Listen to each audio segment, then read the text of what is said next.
Bom, pessoal, quando falamos da estrutura geológica da Terra, né, das camadas que compõem nosso planeta, né, acho que todo mundo aqui já ouviu falar, né, que a Terra é composta por um núcleo, né, por um manto e por uma crosta, mas merece aí alguns detalhes, né, para nos permitir entender isso de maneira um pouco mais clara. Veja só, o núcleo ele é dividido em o que conhecemos por núcleo interior e núcleo exterior. Tá?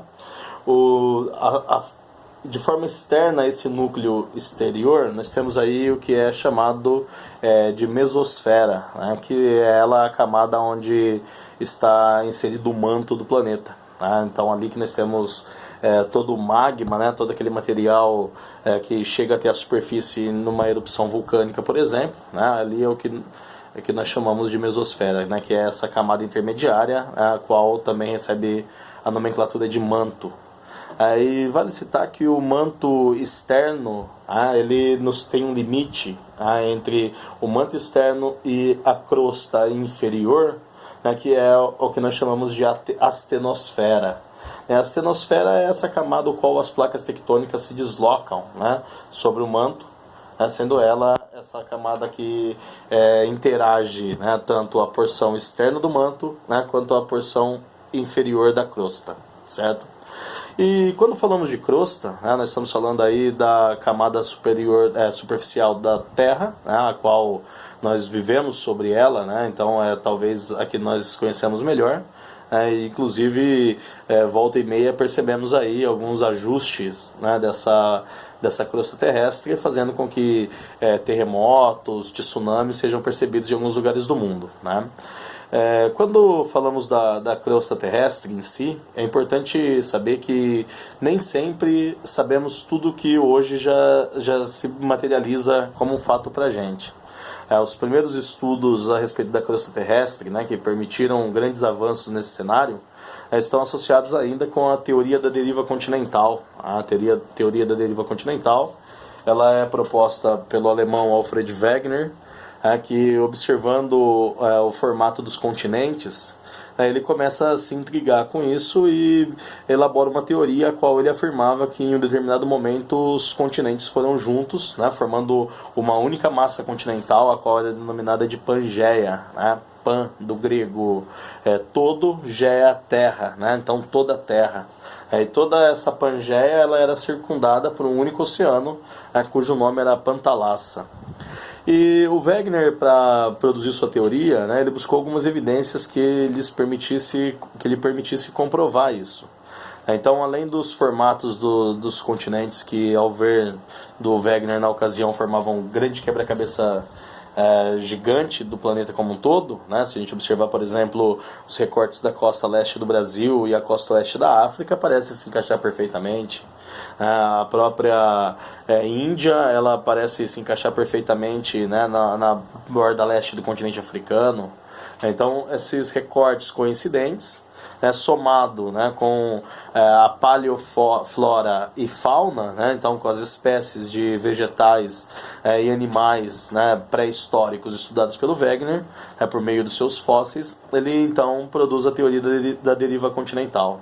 A teoria da deriva continental, então, nada mais é do que a teoria a qual o Wegener afirmava que em um determinado momento todos os continentes foram juntos. E por algum fato, o qual ele não sabia dizer qual era, esses continentes então se fragmentaram e se afastaram, né, e ainda estão em movimento até os dias de hoje. Então, essa teoria ela foi publicada em 1913, e ela abre questionamentos por uma outra lacuna, né, que é a grande pergunta: qual é a força que movia esses fragmentos da crosta terrestre, né, mais tarde chamados de placas tectônicas? Então, essa resposta o Wegener inclusive morreu sem saber, né, mas ao fim da Segunda Guerra Mundial, né, com a utilização de sonares, de sismógrafos e sobretudo dos submarinos, né, foi possível conhecer um pouco mais a respeito do leito oceânico, né, e em meados dos anos 60, né, merece destaque aí o pesquisador Harry Hess, oceanógrafo, que nota no meio do Oceano Atlântico uma grande cadeia de montanhas, né, a qual hoje inclusive conhecemos por dorsal mesoceânica, né, ou dorsal mesoatlântica, que é uma cadeia de montanha que se desloca por todo o Oceano Atlântico, né, do sul até o norte, né, e lá na porção do Atlântico Norte ela sai de dentro do oceano, né, chegando a níveis superficiais. A partir então do conhecimento disso tudo, né, eles começam a aprofundar os estudos geológicos, né, e mais tarde, como reflexo disso, nós vemos aí a teoria da tectônica global ou da tectônica de placas, né, a qual dividem todo o planeta em vários conjuntos de placas, né, as quais passam a ter movimentos que passam também a ser conhecidos e monitorados, a fim de se entender, né, quais são os caminhos seguidos por cada uma dessas placas.